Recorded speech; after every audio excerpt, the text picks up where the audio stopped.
Hey everyone, and welcome back to English Podcast for You, your favorite cozy corner to practice your English through real, everyday conversations. I'm Anna. And I'm Jake. We are so happy you are spending part of your day with us today. Seriously, thank you for clicking on this video, for subscribing, and for letting us be part of your English journey. It means the world to us. It really does. And remember, just by sitting here and listening to us, your English is growing. You don't have to understand every single word. Just relax, try to catch the main ideas, and let the language sink in naturally. Exactly. Don't stress. And hey, if you enjoy this episode, tell us in the comments where you are listening from. We love reading your stories. So, Jake, speaking of stressing out, you looked a little bit tense when you walked into the studio today. Is everything okay? Well, to be completely honest, Anna, I had a very frustrating morning. Oh no, what happened? Okay, so I decided last week that I wanted to learn how to play the piano, a new hobby. Oh, I love that. That's so cool. Well, it was cool until this morning. I watched 3 YouTube tutorials, right?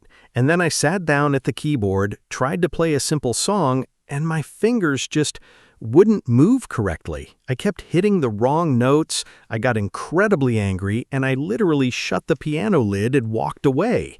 I felt like a total failure. Well, Jake, you've been practicing for, 3 days? 4 days, actually, but I wanted to play the song today. See, this is exactly what we are talking about today on the podcast. We live in a world where we want everything right now. We want instant gratification. Instant what? Can you explain that word?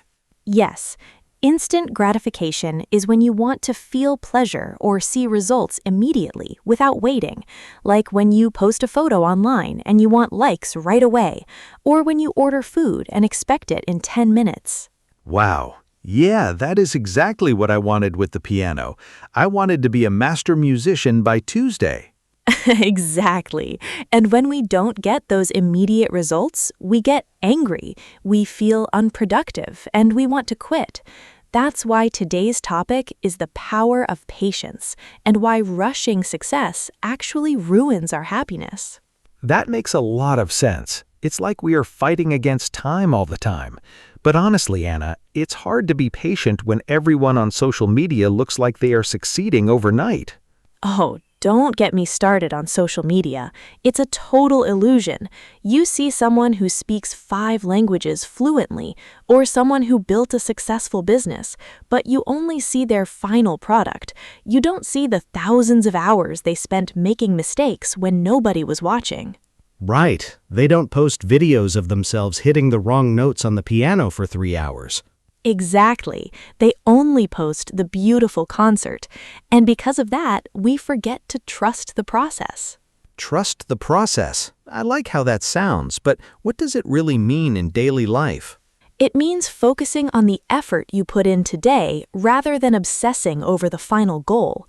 It means believing that the small, boring steps you take every day will eventually lead you to where you want to go. It's about accepting that growth takes time. So you're saying I need to accept that my piano playing will sound terrible for a while?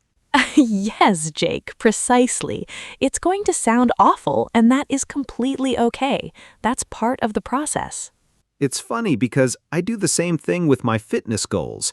I go to the gym for 1 week, look in the mirror, and get upset because I don't see muscles yet. We all do that. It's because human brains struggle to understand how small actions compound over time. Oh, compound. That's another great vocabulary word for our listeners. Yes, to compound means to add together and grow stronger or larger over time.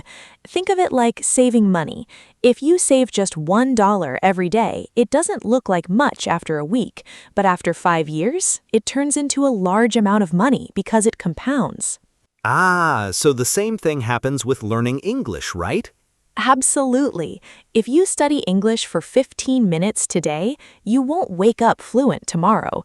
But if you keep doing it, those 15 minutes will compound over months and years, and suddenly you realize you can have a full conversation without translating in your head. Wow, that actually makes me feel a lot better about my messy piano practice. It's all about pacing myself. Yes, pacing. Can you share what pacing means to you, Jake? Well, pacing means managing your speed so you don't burn all your energy too quickly, like running a marathon. If you sprint as fast as you can at the very beginning, you will collapse after 1 mile. You have to find a steady, sustainable speed. That is a perfect explanation. A lot of English learners do the sprint. They study for 5 hours on Sunday, get completely exhausted, and then don't touch English for the next 3 weeks because they feel overwhelmed. Yeah, I'm definitely guilty of doing that with a lot of things. I go all in, get angry when it's hard, and then stop completely. And that's why rushing makes us unproductive. When you rush, you create stress. When you're stressed, your brain can't learn properly. You make more mistakes, and you end up quitting. So rushing actually delays your success. That is so deep, Anna. By trying to go faster, we actually end up taking longer because we keep quitting and restarting. Exactly. All right, listeners, we are going to take a small pause here in our thoughts. Before we move to the next part of our conversation, we want to ask you a question to think about. What is something in your life right now that you are trying to rush? Is it your English, your career, or maybe a new hobby like my silly piano playing? Think about that and keep listening as we dive deeper into how to actually build patience in a world that tells us to hurry up. You know, Anna, while we were talking about that question, it made me think about why we are always in such a hurry. Like, why does our brain hate waiting so much? I think it's because waiting feels like losing. In our minds, if we're not moving forward at full speed, we feel like we're falling behind everyone else. Exactly. Like if I'm stuck in traffic or if a web page takes more than 3 seconds to load, I can feel my heart rate going up. It's crazy if you really think about it. 3 seconds. It really is crazy. We've trained ourselves to expect everything to happen at the click of a button, and that's why instant gratification is so dangerous. It ruins our ability to tolerate even a little bit of discomfort. Right, because real life doesn't have a fast forward button. Learning a language, building a healthy body, creating a career, those things don't care about our 3-second rule. They really don't. And when we try to force them to go faster, we get that specific kind of anger, that frustration where you feel like you're working so hard but getting nowhere. Yes, that's exactly how I felt at the piano this morning. I was literally mad at my own hands. I was looking at my fingers thinking, why won't you just do what I want you to do? But your hands were just trying to learn something completely new. They needed you to show them some kindness. They needed you to trust the process. Yeah, when you put it that way, I feel a bit bad about yelling at my keyboard. Don't worry, the keyboard forgives you.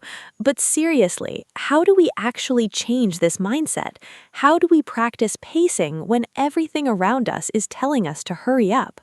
Well, for me, I think the first step is changing how I measure success.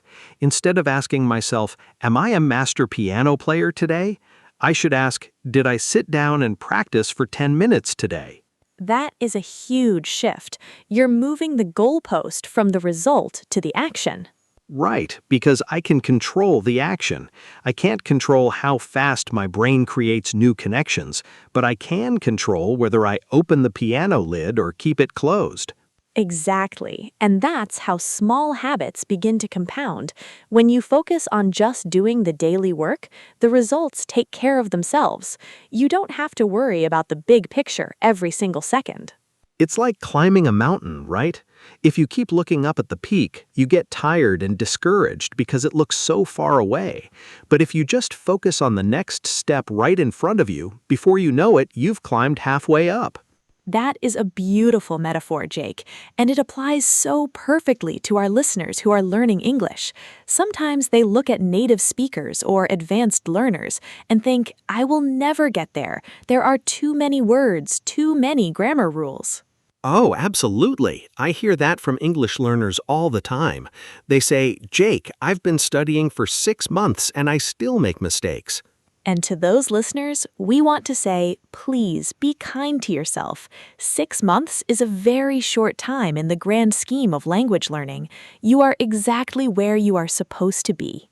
Yes, every time you listen to a podcast like English Podcast for You, every time you learn a new phrase like trust the process, you are adding a small brick to your English house. And houses aren't built in a day, unless they're those quick plastic ones. We want to build a strong, stable stone house. Definitely no plastic houses here. We want our English to be strong. But let's talk about the anger part of the title. Why do you think rushing makes us so angry specifically? I think it's because rushing creates a gap between reality and our expectations. When my expectation is, I should be good at this immediately, and reality says, no, you're a beginner, that gap causes pain, and humans often turn that pain into anger. Wow, that is so true. We get mad at ourselves, we get mad at the task, and sometimes we even get mad at the people around us. Oh, definitely. If I'm stressed because I'm trying to finish a project too quickly and someone asks me a simple question, I might snap at them. It ruins our relationships too. So, by rushing to be productive, we actually become toxic to ourselves and others. It has a completely negative compound effect. Exactly. It's a total trap. So, how about we talk about some practical ways to slow down? What can our listeners and you, Jake, do this week to practice better pacing? Well, one thing I'm going to do with my piano practice is set a timer, just 10 minutes. When the timer goes off, I'm allowed to stop, even if I played terribly. No pressure to be perfect, just a commitment to show up. I love that. It takes away the expectation of a perfect result. What about you, listeners? How can you apply this to your English this week? Maybe instead of trying to read a whole book in English, you just read one page or listen to just 5 minutes of a podcast. Yes, keep it small, keep it steady, and let the power of patience do the heavy lifting for you. Let patience do the heavy lifting. I'm going to write that down, Jake. That's a great line. Thanks. I have my moments of wisdom. But honestly, it's true. When you stop fighting time, a lot of the anxiety just disappears. It really does. But you know what else happens when we lose our patience? We lose our curiosity. Wait, say more about that. How are patience and curiosity connected? Well, think about when you are rushing. You only care about the finish line, right? You just want to get to the end. Because of that, you don't notice anything interesting along the way. If you're learning English and you're only focused on passing an exam or sounding perfect, you miss the fun parts of the language. Ah, like discovering a funny idiom or enjoying the rhythm of a nice conversation. Exactly. You treat the language like a chore or a medical treatment you just have to get through, rather than a beautiful landscape you are exploring.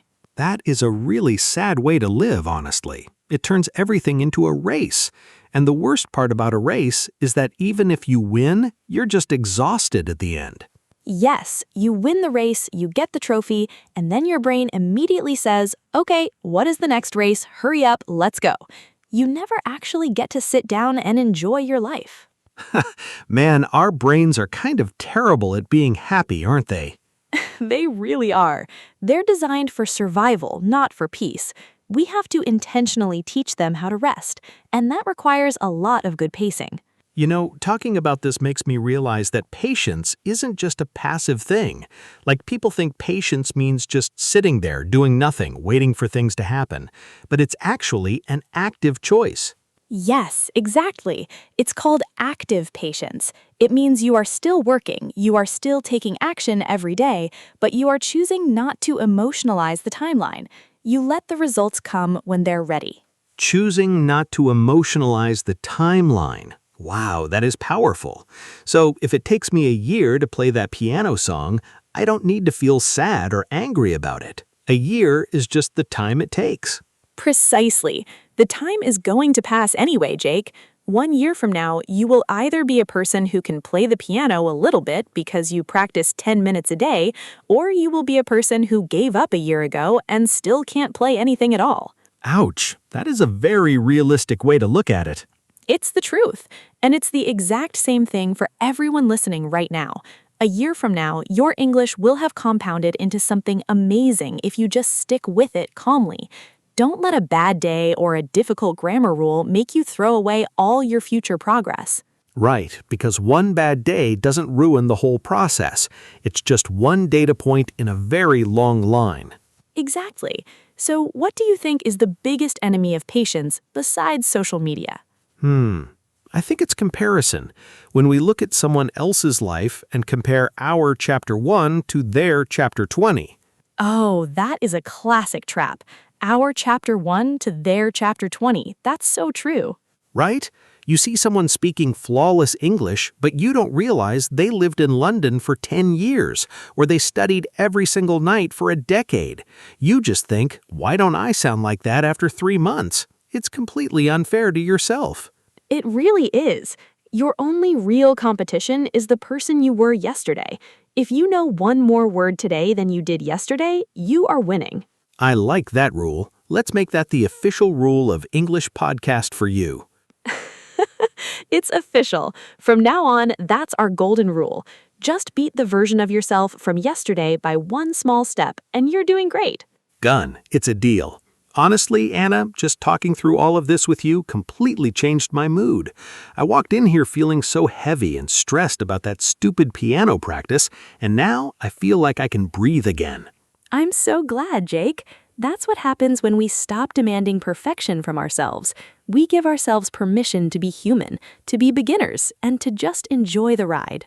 Yeah, it turns out that pacing myself isn't a sign of weakness or laziness. It's actually the smartest way to ensure I don't quit. It's the secret to long-term success. Absolutely. If you remember that things compound over time, you realize you don't need to do everything today. You just need to do your small part today and let time do the rest. Trust the process. I'm going to repeat that to myself every time I sit down at the keyboard from now on. And every time I want to look for that quick dose of instant gratification, I'll take a deep breath. That's the spirit. And for all of our wonderful listeners out there, we hope this conversation helps you look at your own goals, especially your English goals, with a little more patience and kindness.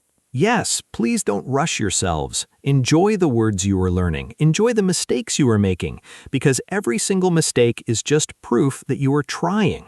Well, that brings us to the end of today's episode. Thank you so much for hanging out with us today on English Podcast for You.